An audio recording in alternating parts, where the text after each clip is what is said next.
Magandang araw mga guys. Papakita namin kung paano po magpapakain ng mga alagang pasayan. Ito, ganyan po. Tapon-tapon lang dyan sa tabi-tabi. Ayan mga guys. Oh.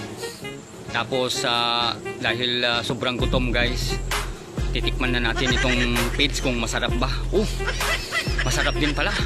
Ayan mga guys. Dahil sobrang gutom si nagpakain. Ayan guys.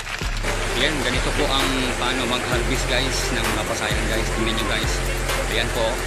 Ganyan po ang mag-harvest ng pasayan. Ayan guys, harvest time po. Ayan po.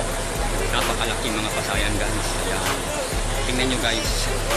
Titikan nyo masyado guys. Ayan po. Ayan, napakalaki guys. Malalaki po mga pasayan guys. Ayan po. Malalaki na po sila guys. Ayan. Ayan po, malaki guys. Ayan po ang mga pasayan guys. Yan ang hinarvestan guys.